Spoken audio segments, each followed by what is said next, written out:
The champagne in Janet's glass was a vintage Dom Perignon, crisp and exorbitantly expensive, perfectly matching the lies she had just told her husband across their candlelit dinner table. She smiled, touching his hand, unaware that the reflection in the darkened window behind her had already betrayed the way she looked at her phone, and the man she was actually texting. It was the moment the marriage didn't just break, it evaporated, leaving behind a silence that would eventually cost her everything. If you are drawn to stories where the deepest scars are inflicted without a single shout, and where the price of betrayal is higher than money can pay, stay with me.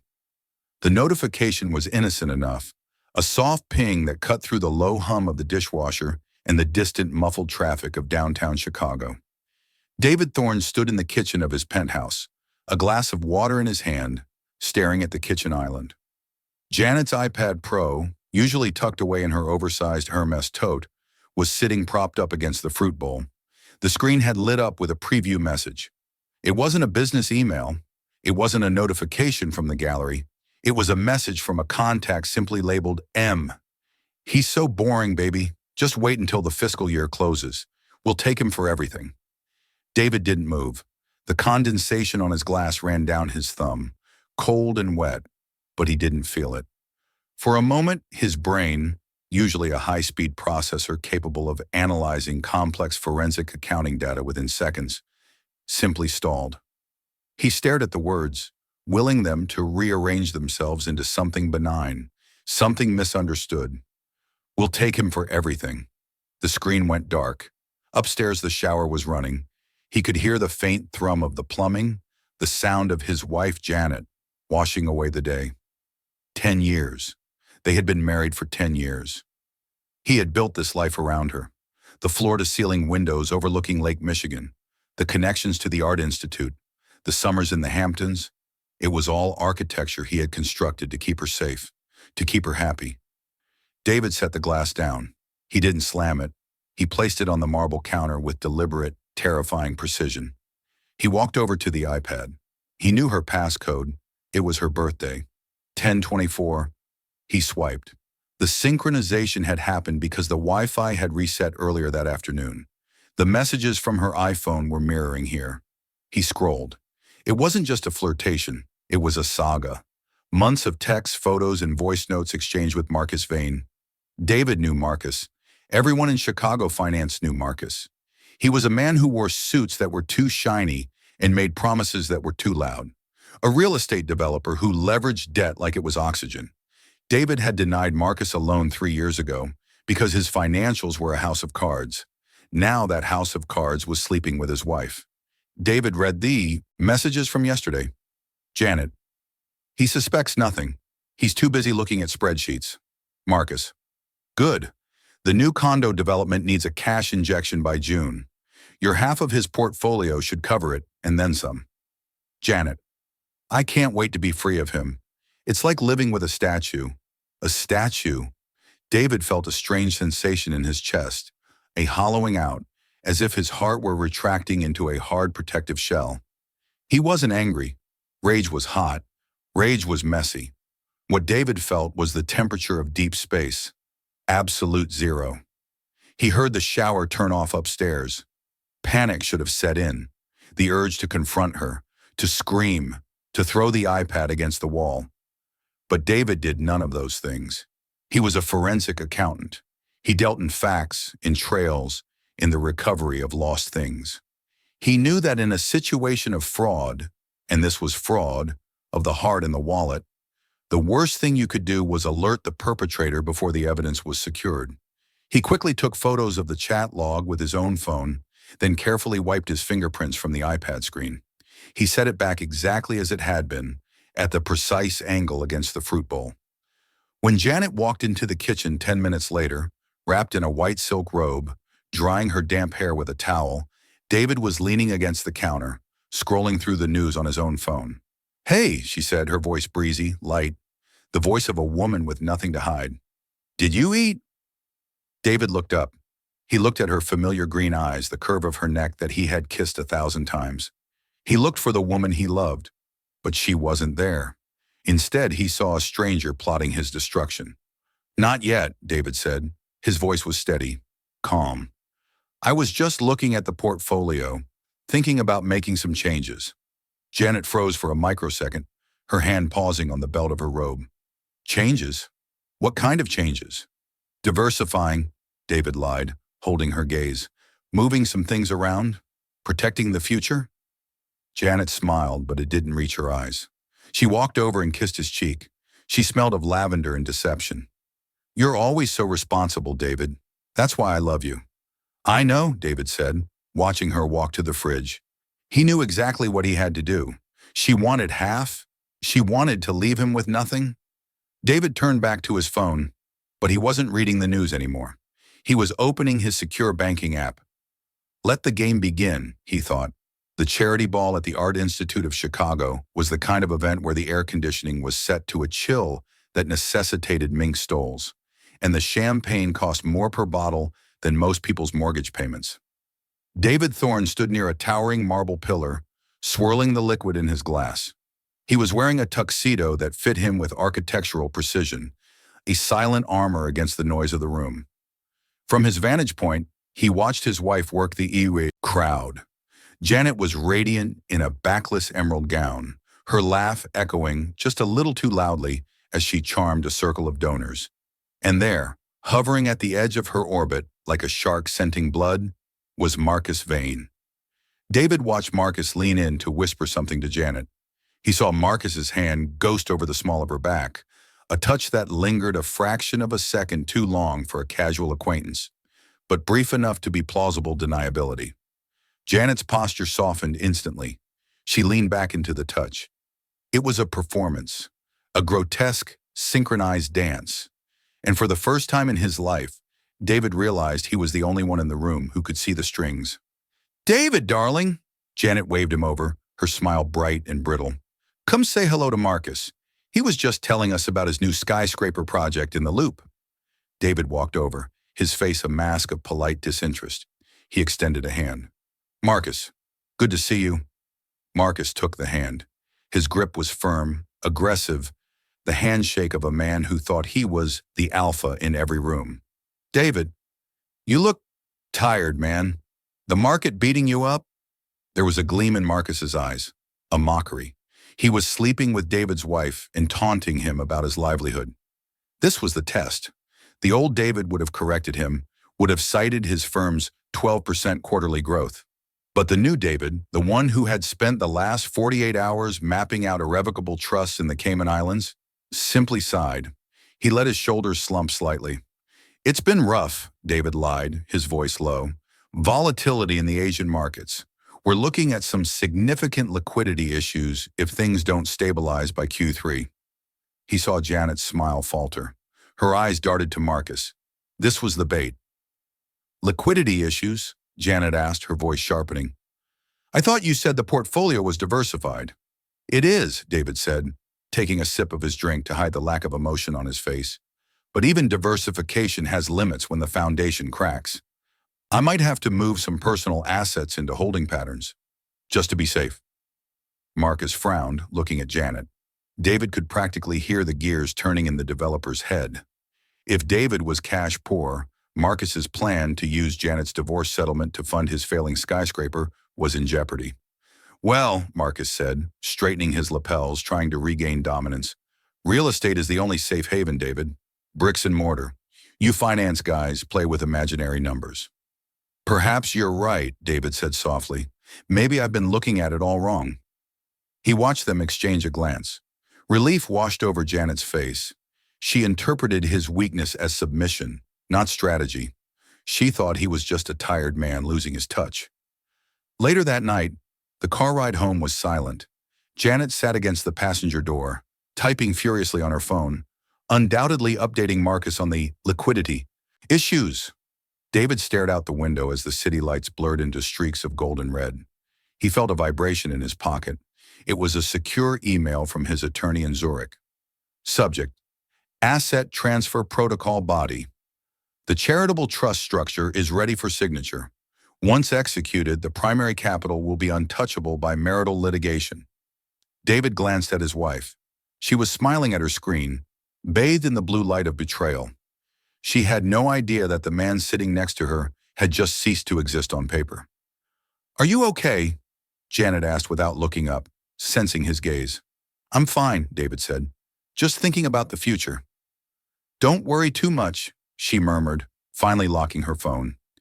"Things always work out the way they're supposed to." "Yes," David replied, a ghost of a smile touching his lips. "They certainly do." He closed his eyes. The performance was exhausting, but the curtain was nowhere near ready to fall. The conference room on the 42nd floor of Thorne Capital was a glass box suspended in the sky, offering a panoramic view of the clouds rolling in over Lake Michigan. It was a sterile, intimidating space designed to make people feel small. Today, David hoped it would make his wife feel impatient. On the mahogany table sat a stack of documents 3 inches thick. They were flagged with yellow "Sign Here" stickers, a chaotic forest of legal bureaucracy. David checked his watch. 12:14 p.m. Janet was late. He stood by the window, watching the gray water churn below. For the last week, he had been systematically failing. He had sold off their blue-chip stocks, the steady, reliable earners, and reinvested the liquid capital into high-risk, volatile emerging market funds that were structured to look terrifying on paper.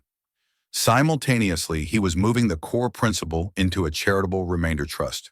The trust was a masterpiece of estate planning. On the surface, it looked like a noble tax avoidance strategy for a difficult year.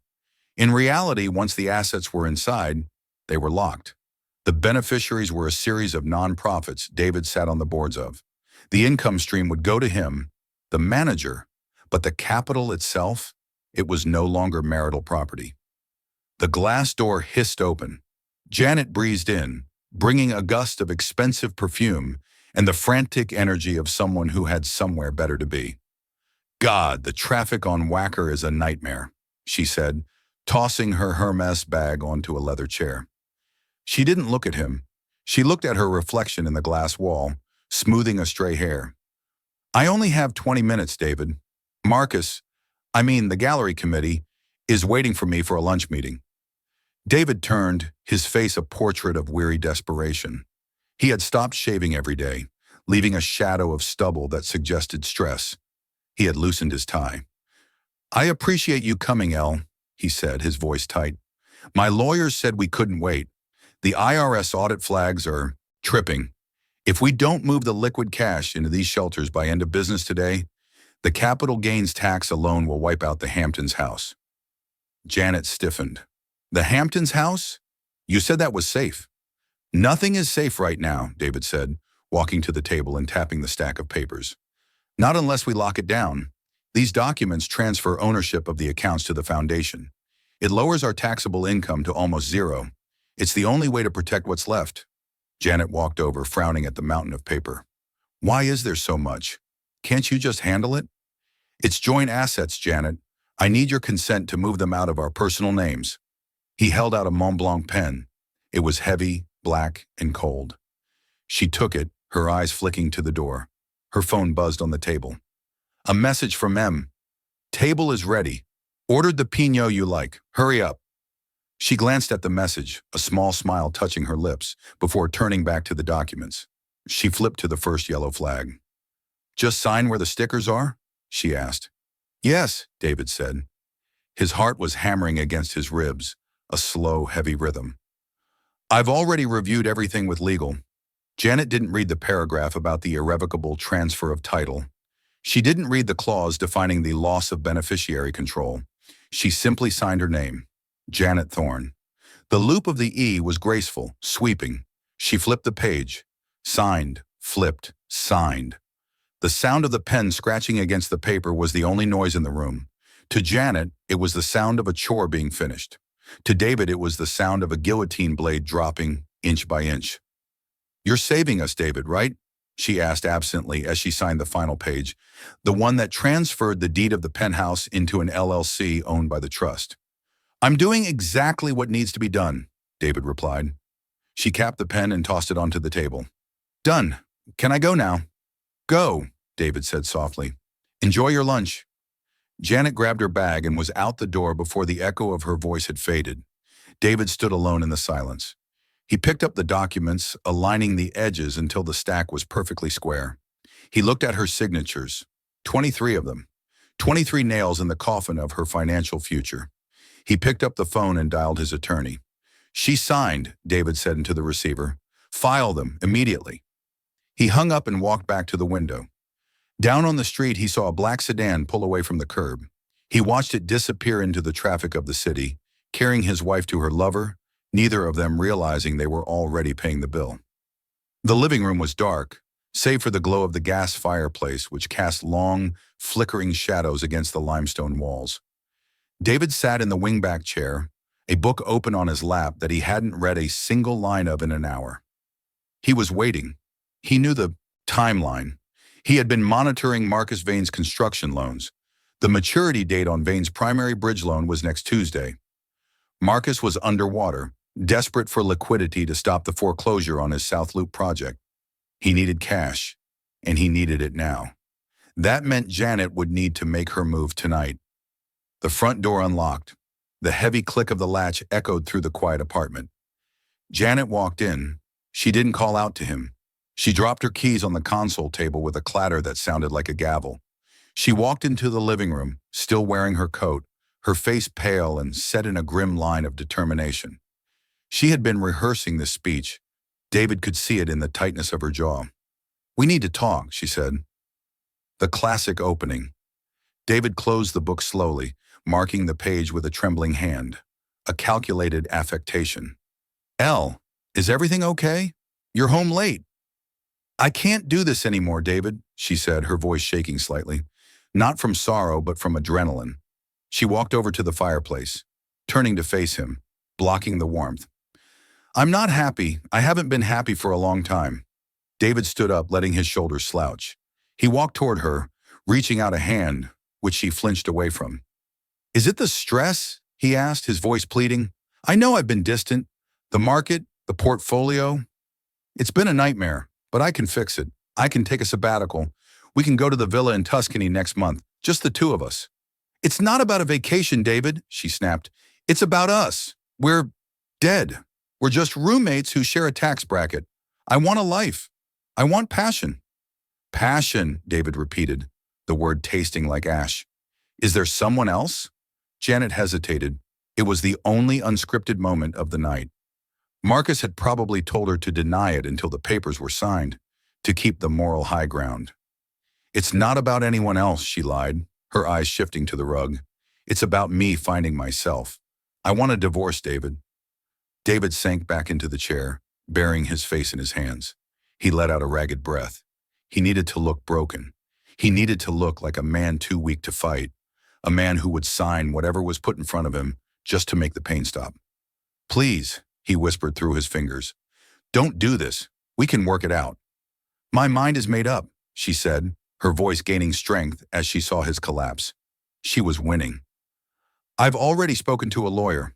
I want this to be amicable, David. Quick and clean. For both our sakes." "Amicable?" David murmured, looking up with red-rimmed eyes. "What does amicable look like?" 50-50, she said quickly. Too quickly. "The standard. I don't want to drag this out in court.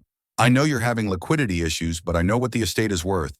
We split the assets, I take my half, and we go our separate ways. No drama."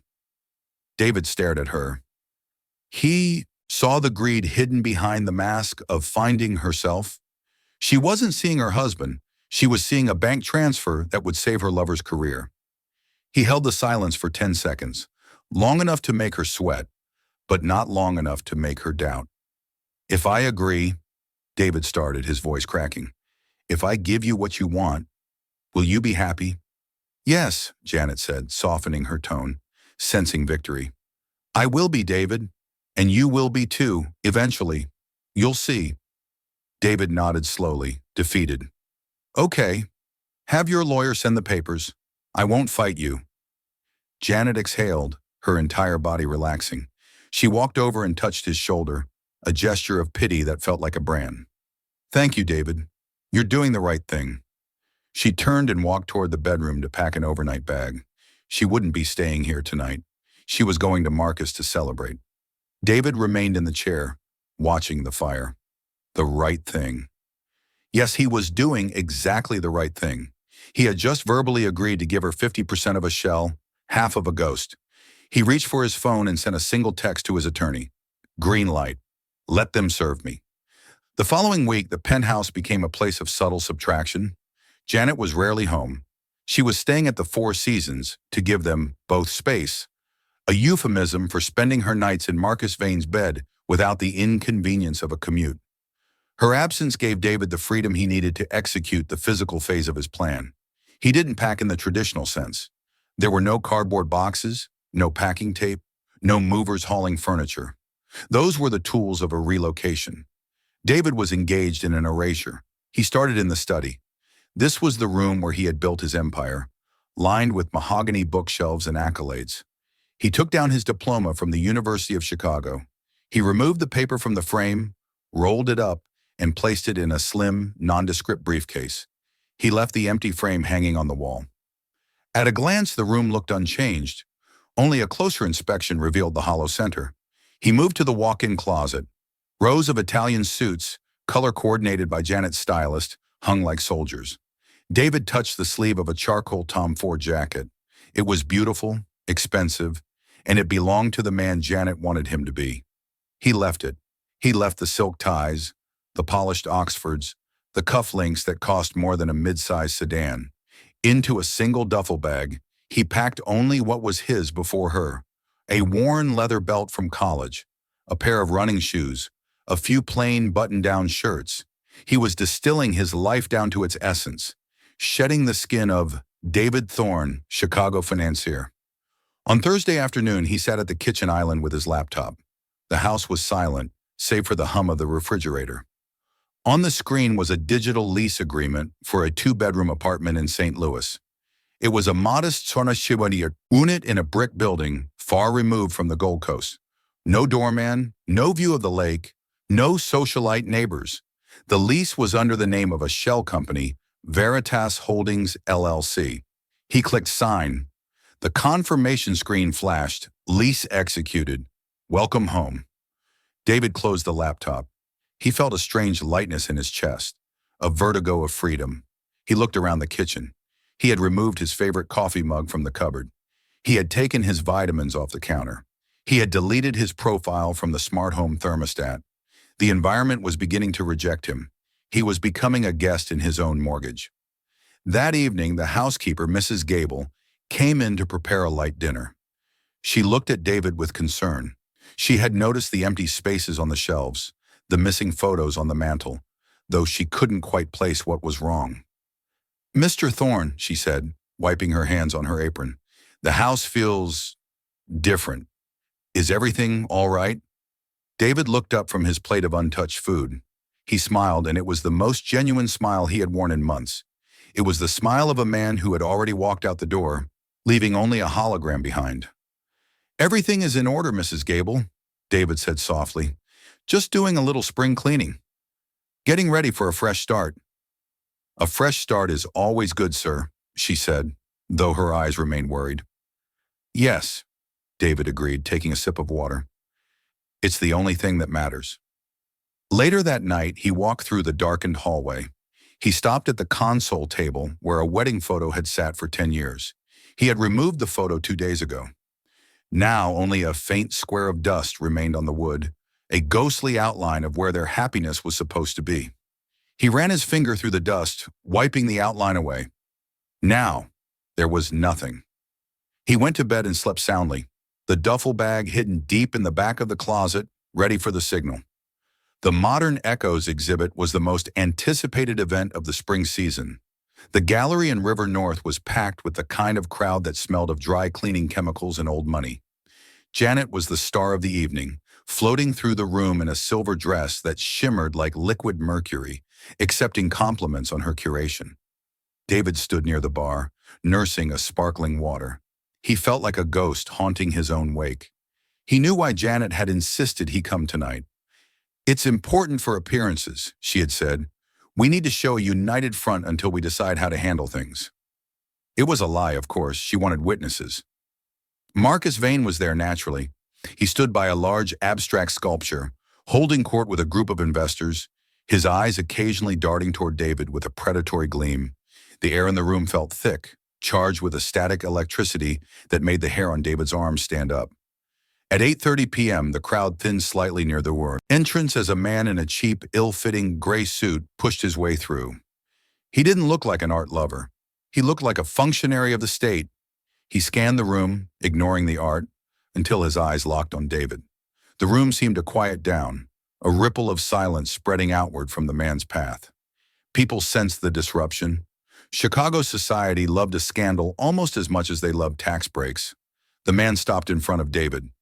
"Mr. David Thorne?" David set his glass down on a high-top table. He didn't flinch. "Yes. I have a delivery for you." The man extended a thick manila envelope. David took it. The weight of it was substantial. He didn't need to open it to know what the cover sheet said. Petition for dissolution of marriage. Across the room, Janet stopped talking to a donor. She turned, her chin lifted high, watching him. It was a power move, cold and calculated. By serving him here, in front of their peers, she was declaring victory. She was showing everyone that she was the one discarding him, that she was the one moving on. Whispers broke out like wildfire. "Is that? Oh my God, right here? Poor David." David looked at the envelope, then across the room at his wife. He saw the triumph in her eyes. She expected him to crumble, to plead, or perhaps to storm out in a rage. She wanted a reaction that would justify her narrative that he was unstable, or weak, or simply unworthy of her brilliance. Instead, David nodded slowly. He looked at the process server. "Thank you. Have a good evening." He tucked the envelope under his arm with the casual air of someone receiving a newspaper. He didn't look at the floor. He didn't look at the whispering crowd. He walked straight toward Janet. Marcus stepped forward slightly as if to intercept him, playing the protector. David ignored him entirely. He stopped 3 feet from his wife. "You could have done this at home," David said, his voice low, audible only to her and Marcus. "But I suppose you wanted an audience." "I wanted it done," Janet said, her voice icy. "I want my life back, David. My half." "Your half," David repeated. He looked at her with an expression she couldn't quite place. It wasn't anger, and it wasn't sadness. It was the look of a man closing a ledger. "You'll get exactly what you signed up for, Janet." He turned and walked toward the exit. The crowd parted for him, their eyes hungry for the drama. David pushed through the glass doors and out into the cool Chicago night. He walked half a block before stopping at a trash can.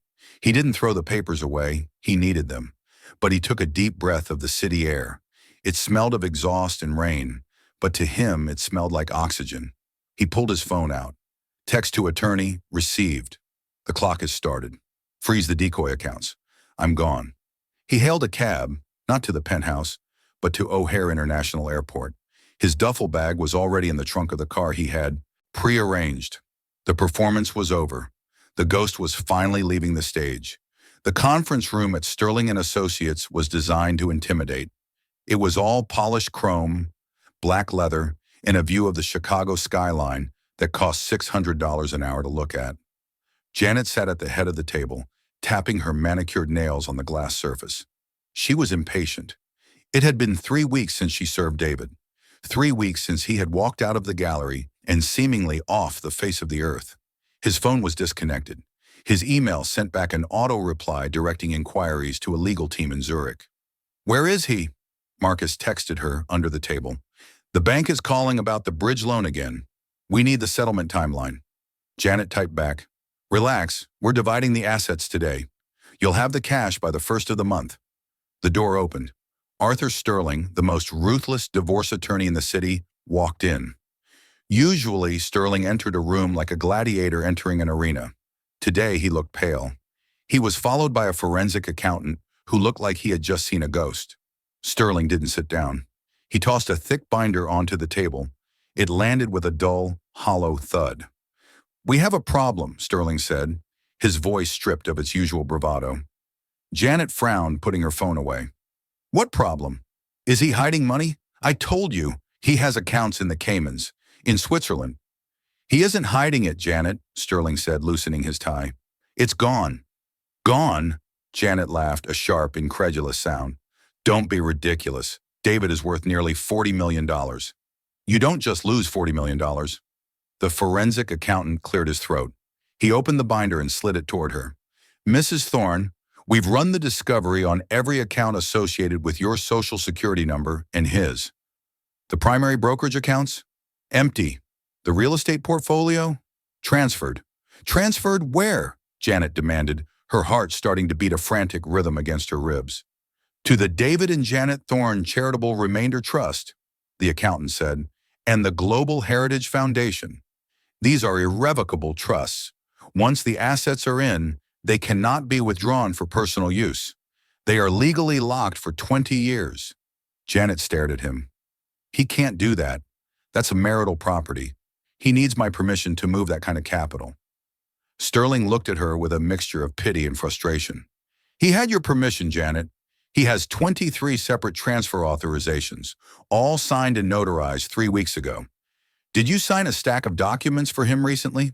Something about tax shelters or restructuring? The memory hit her like a physical blow. The conference room, the yellow stickers, the rushed lunch meeting because she was desperate to see Marcus, the Mont Blanc pen. You're saving us, David, right? She had asked. I'm doing exactly what needs to be done, he had answered. Janet's voice failed her. I didn't read them. He said it was for the IRS. He said it was to save the Hamptons house. Speaking of the Hamptons house, the accountant said, flipping a page, it was leveraged to 90% of its value to buy high-risk emerging market bonds, which were then donated to the trust. The mortgage payments are now due and the account linked to pay them has a balance of $12. Sterling leaned forward, his hands flat on the table. Janet, you don't understand. There is no settlement. There is no payout. The only things left in the marital estate are the liabilities, the lease on the gallery, the mortgage on the penthouse, and the credit card debt. You asked for half. Technically, your half is about $2 million in debt. The room spun. The skyline outside seemed to tilt. Janet gripped the edge of the table to keep from falling. But Marcus, she whispered, he needs... Marcus, Sterling scoffed. If Marcus is smart, he's already blocked your number. You're bankrupt, Janet. Effectively, immediately, and totally bankrupt. Janet looked down at the binder. The numbers swam before her eyes. Zeros. So many zeros. But not the kind that meant wealth. They were the kind that meant emptiness. David hadn't fought her. He hadn't screamed. He had simply handed her a pen. And she, in her arrogance, had signed her own execution order. She reached for her phone to call Marcus, to explain, to tell him they needed a new plan. But as she unlocked the screen, she saw a notification from Instagram. Marcus had just posted a photo. He was on a private jet, holding a glass of champagne. The caption read, "Next stop, Dubai. New investors, new horizons." He hadn't even told her he was leaving. Janet dropped the phone. It clattered against the glass table, the sound echoing in the silent, expensive room. She was alone. Truly, finally alone. 6 months later, the winter wind off Lake Michigan was cruel, cutting through the thin wool of Janet's coat as she stood on the sidewalk outside the building she used to own. The doorman, a man named Henry, whom she had ignored for a decade, looked at her with a mix of pity and discomfort. He didn't open the door. He didn't offer to call her a cab. He simply stood guard over the lobby where she was no longer welcome. Behind her, the movers were latching the back of a truck. It wasn't a specialized art handling service. It was a budget removal company, paid for by the bankruptcy trustee to clear out the personal effects that had no auction value. Her clothes, her shoes, the few trinkets that weren't held by the bank. The penthouse had been foreclosed upon 30 days after the divorce was finalized. The gallery had shuttered a week later. It turned out that without David's silent injections of capital to cover the overhead, her business genius was nothing more than a hobby funded by a husband she had despised. Janet checked her phone. It was an older model. She had sold the new iPhone to pay a retainer for a lawyer who eventually dropped her case. There were no messages. Marcus Vane was gone. The rumor was that he had fled to Dubai to avoid his own creditors, leaving a trail of unpaid contractors and a heartbroken mistress in his wake. He hadn't even said goodbye. He had simply ghosted her, just as David had predicted. Janet scrolled through her contacts, her thumb hovering over a number she hadn't dialed in half a year. David. She pressed call. It didn't ring. There was no voicemail greeting, no familiar voice telling her to leave a message. Just a cold, automated recording. The number you have reached is not in service. Please check the number and try again. 300 miles away in a rainy neighborhood in St. Louis, a man named David sat in a booth at a corner diner. He looked different. The stiff, expensive suits were gone, replaced by a soft flannel shirt and jeans. The constant, low-level tension that used to tighten his jaw was absent. He looked 5 years younger. He was reading a local newspaper, drinking black coffee that cost $1.50. The headline on the business page mentioned a Chicago art scandal and a high-profile bankruptcy, but David didn't read it. He turned the page to the crossword puzzle. "Top off your coffee, hon," the waitress asked, holding a pot. "Please," David said, smiling. He reached into his pocket to pay. His wallet was thin. He didn't carry the Platinum Amex anymore. He carried cash. Money he had earned doing freelance bookkeeping for small businesses. Bakeries, mechanics, flower shops. Honest work. Quiet work. He pulled out a $5 bill. As he did, a small piece of paper fell out of his wallet. It was an old receipt from a dinner in Chicago years ago. He stared at it for a moment, a relic from a life that felt like a fever dream. He didn't pick it up. He left it on the floor, under the table. David finished his coffee, left a generous tip, and walked out into the rain. He didn't have an umbrella, but he didn't mind. The water felt clean. He walked down the street, an invisible man in a world full of noise. Finally, perfectly free. Back in Chicago, the moving truck pulled away, spewing gray exhaust into the face of the woman left on the curb. Janet stood alone in the cold, clutching her handbag, realizing that in her quest to take everything, she had succeeded only in losing the one thing that had been real. She had wanted half, and now she knew exactly what half of zero felt like. It felt like freezing to death.